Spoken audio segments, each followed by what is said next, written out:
chocolate milk all around the world. Canadian chocolate milk's the best. I'd go Danish number 2. There's some good chocolate milk over there too. I can't speak on Danish chocolate milk, but I do think that we're far superior to American chocolate milk. That's true. What's Canada best at? Chocolate milk? Landscapes. I think so. Yeah. It's a top 5. For sure. Vietnam's pretty sweet though. True. I just think we have like some very varied landscapes. We have a lot of variety. You can go like different places. But the see Americans lots of really too, different though, things. because you got your Rockies there as well. True. And then you get your Grand Canyon too. Americans are pretty good for that. Yeah, they have like full-on desert too. Salt flats. I would say honey. Honey. Our honey is the best. True. I've been around. Yeah. I always take honey with me when I'm going to other places. Are you? Oh. Yeah, when I lived in like Korea and Norway, I would bring honey with me because their honey's no good. Korean honey is junk. It's just sugar water. You do love honey. I've been to 35-ish countries. Canada, I think, is the best smelling. Oh. How many countries are there? 218? Oh, okay. I'm not sure. It depends on how you count, but I think right around there. Okay. I mean, I might have just guessed. Sorry completely. to like take that off on a different tangent. I just wondered how much you'd actually done. I think, although pretty racist, people here don't throw stuff at me. They just yell at me. They tell you to go back to a country you're not from. While in other countries, they would throw things at me. So we're better. We're pretty good for that, too. I've had things thrown at me at sports games. Well, yeah. That's going to happen. Yeah, absolutely. Was that racially motivated? No, it was team motivated. Yeah, so that's different. different? Yeah. I'm going to say that's it's different. I think those are my things. Honey, chocolate milk, fresh air, sky. Oh, yeah. No, we have Very amazing good sky. I didn't here. realize that the sky is so different in other places. Because you think Norway, that's going to be the same as Canada. No, it seems like everything is much lower. Your clouds are much lower in Europe than they are here. Yeah, we have, like, in the winter, even though it's minus 40 here, it's this beautiful, bright, brilliant blue sky that we It get. looks photoshopped a lot of the time because we have those orange and pink sunsets as well. Yeah, as well. So I'd agree. Sky, very, very good. Well, there's our big pro-Canada preamble. Honey, milk, and sky. We're the land of milk and honey and sky. True. What about food variety? We have a good food variety here, too. I disagree. Okay. We have a good variety. Yeah. Sure. I don't think we do anything specific, especially well, though. No, but I mean, like, you can go and have a different kind of food every night. True, but a lot of the world you can do that. You're in England, you can get better Indian food in England than you can here. Oh. You can get better Indian food in Malaysia or Chinese food in Malaysia. And then Mexican food, it's all better in the U.S. Is it? Oh, sure. Then Alberta Mexican food? Yeah, it is. I was thinking Mexico for some reason. Oh, yeah. Well, if you go to the countries, for sure. That's always the best spot. I don't know why that's where my brain went, because clearly we weren't talking about it in the countries. Yeah. I think we are good at doing a reasonable approximation of many different foods because we have so many cultures here. Mm-hmm. But I think we don't do any one specifically well. True. I agree. Should we start this episode? Oh, are we, after we did our pro-Canada propaganda?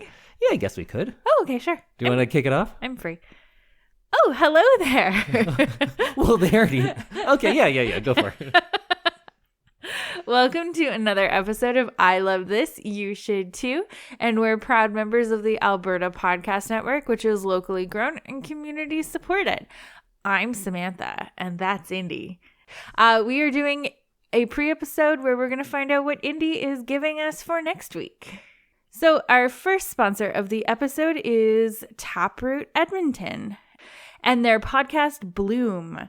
Want to get a handle on Edmonton's growing innovation scene? Take a listen to Bloom, Taproot's newest podcast. Each week, hosts Karen Unland and Fazia Ramji will discuss the latest developments and efforts to solve new problems and diversity in the economy. Find out who has invented what, who is investing in whom, and what is on the horizon. Find Bloom wherever you listen to your podcasts or visit bloom.taprootedmonton.ca. So, Indy, since it's your pre-episode, what's your thing of the week?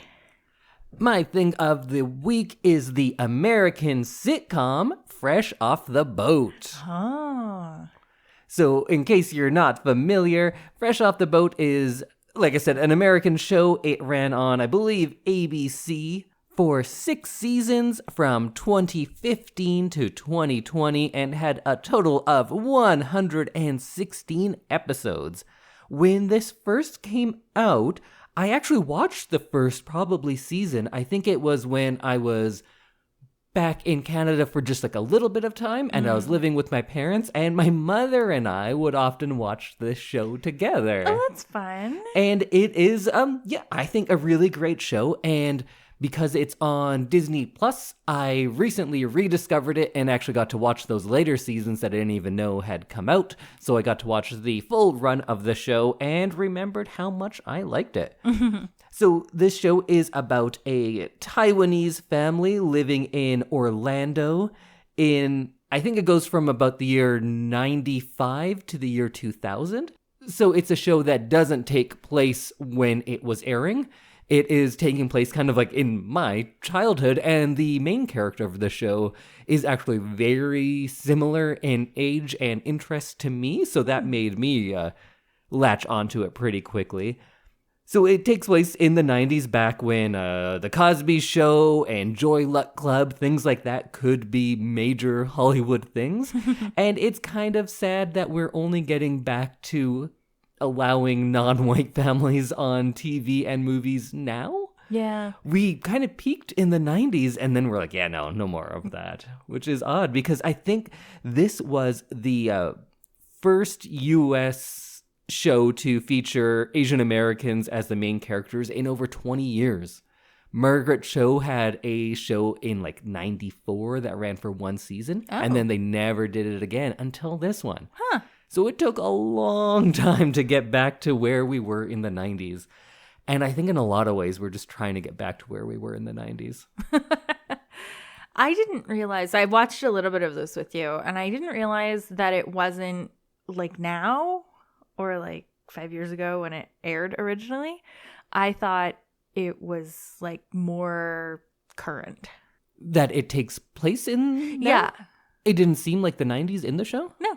We just watched one that was all about trying to get a Tickle Me Elmo. Yeah, I guess I didn't really pinpoint what time, like, frame it was. Oh. Yeah. I found that because, like, things like Wonder Years and that 70s show, those were before I was alive, so I can't really get in on the nostalgia that way. But this show, there were so many events. I was like, I remember that day. I remember that shirt. I remember that album.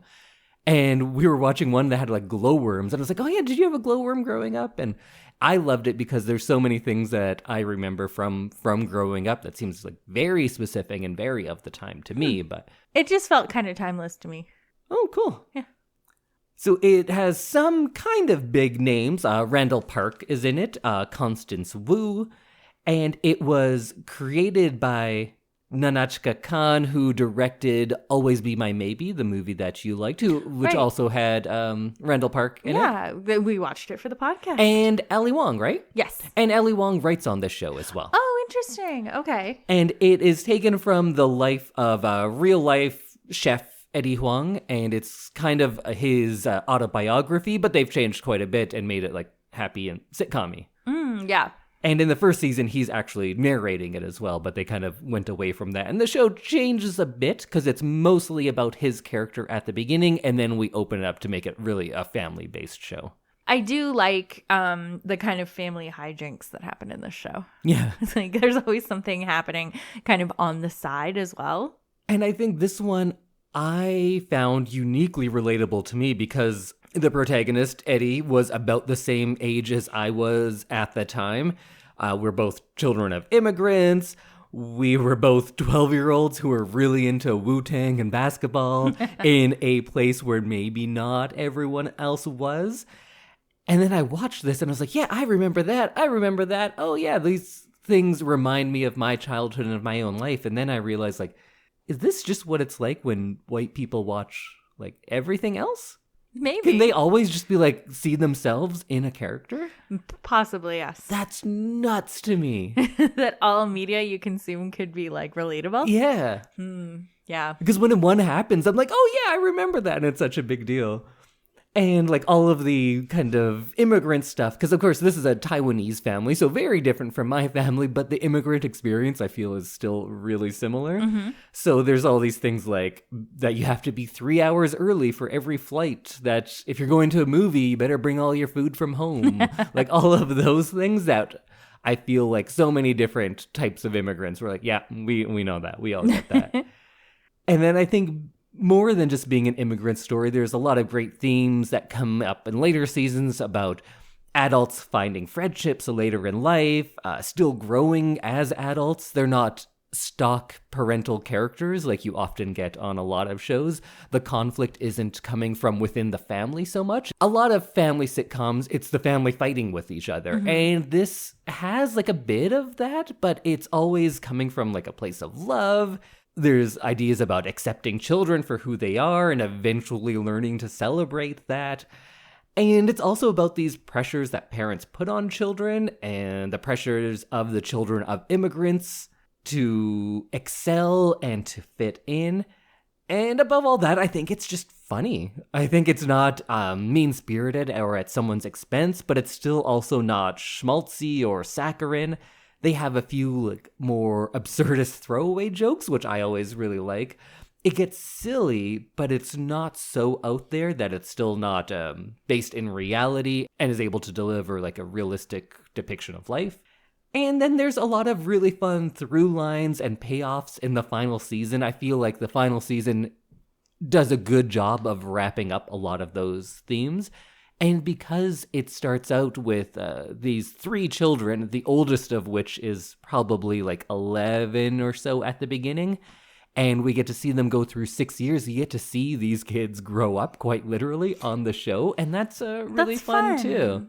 And I think this is a good family watch. I feel like a lot of shows that are for the family, when they feel like, well, we need something to like keep the adults engaged, so we need to make thinly veiled sexual innuendo, is seemingly where they usually go. And this doesn't do that. Rather, it just gives you some like fun, straight up comedy. One thing I like about this show is that the episodes kind of stand alone a little bit.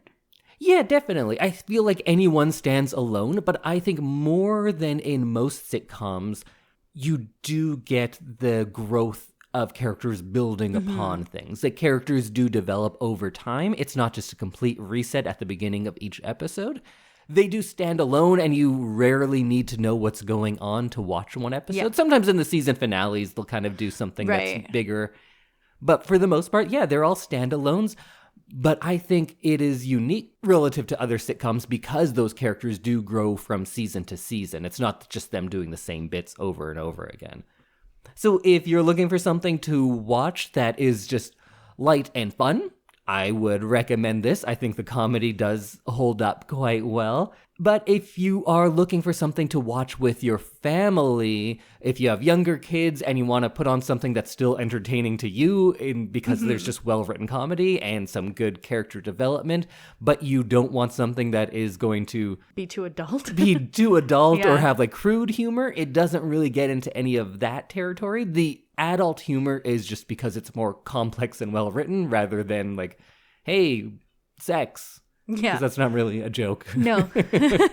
So I'd recommend watching Fresh Off the Boat. You have 100 episodes, so 6 seasons. The first season is a little different than the rest, but I still think it is quite good, and it really develops into what it is in seasons 2 and 3. But I think all of them pretty solid. So go check out Fresh Off the Boat. You can watch it all on Disney+. All right, Samantha, what is your thing of the week? My thing of the week is a book. Big surprise. Everyone is shocked. It's called The Club. It's by Ellery Lloyd, which is a pen name for a husband and wife team. I had not read any of their books before. They've written 2 books together. And The Club is a murder mystery set in the secretive world of exclusive celebrity clubs. Ooh. So it's got kind of a vacation feel to it, as well as I found it kind of relatable because I worked in a hotel for a little bit. And you get some of these like outlandish requests, but they're kind of like hyper outlandish because these people are celebrities and they're used to traveling a certain way. And you get lots of really cool insight about kind of hospitality and famous people. So it's a murder mystery. The book starts out with a murder, and then you kind of work your way backwards, and you can kind of see it all unravel before your eyes as you're reading. So you read quite a few contemporary murder mysteries, right? Yeah. Do you feel like this is just a good example of what often happens, or does this one stand out in any unique way? I'd say this one is a good example of that kind of genre with the like twisty kind of thriller feel. You never really know who it is until the end of the book. There's a lot of kind of little pockets of drama happening that are kind of unrelated to the actual main story, and you don't really realize that until the end. So I found myself going from like one person to the next and being like, oh, well, clearly that's the murderer, and clearly this is the murderer. Oh, this is what happened.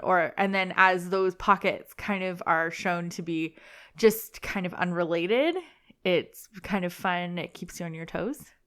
Do you get real celebrities in it? No, these are all made up celebrities. The club is called Island Home, which I think is kind of like, do you know Soho House? No. Okay, so Soho House, it's like a club, but also a hotel, and you have to be a member to go. And I think it's quite expensive. And they have Soho houses kind of all over the world. So if you're a member of Soho House, you can travel and stay wherever you're going if there's a Soho House there. So this is called the Home Group, and you're staying at Island Home, which is like a brand new resort that's opening the weekend of the murder, and it's like ultra VIP people who are coming for the opening, and it's one of those places where you have to like surrender your phone, and everyone who works there signs like confidentiality agreements and that kind of thing. So people are feeling very like safe, I guess, the famous people. So you get a lot of people who are like really letting loose at this party. And it was kind of interesting to see how a company like this would operate. So who's the murderer? I can't tell you that. Obviously, I can't tell you that. And this was another listen? This is another listen. How was the narration? It was good. It was, I don't know. I feel like I always say like the more nondescript it is, the better it is. Like it was pretty neutral. And it didn't take away from the actual storyline. So I recommend reading The Club by Ellery Lloyd. I could see that either being super fun or super difficult to write a novel with someone. Yeah, I don't know how like a husband and wife team would do that. Maybe one did most of the writing and they just kind of came up with the story together? Maybe, because I've written scripts with someone, and for whatever reason, I find that process to be a lot of fun. But every like short story I've written, of course, it's only just been myself, and I think that would be terrible to do with somebody. But scripts I like doing with someone because like then it's a movie, and a movie itself is more collaborative, right? It's not just a one person's thing. So having a screenplay with multiple people on it seems easier than a novel. Yeah, I think I can kind of see where they're coming from with this one. So the wife is a journalist and an editor, and she used to write for LUK, and actually worked for Soho House. I'm just reading this now. And the husband is a previous author. So maybe they were able to kind of come together and write this because they have kind of knowledge from two different parts of writing a book like this. So that makes sense. Yeah, so I thought it was really interesting. And I would definitely recommend it if you like other books that I've recommended.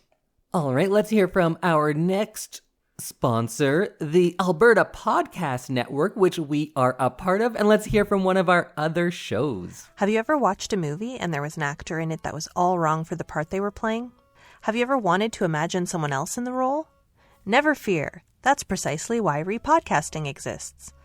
Listen as co-hosts and cousins Janet and Lucia recast their favorite and not-so-favorite movies with their dream cast. They also take a moment each episode to imagine which role in the film should have been given to Tony Danza, because, let's face it, Tony Danza would make every movie better. You can find repodcasting wherever you listen to podcasts or at albertapodcastnetwork.com. Happy listening!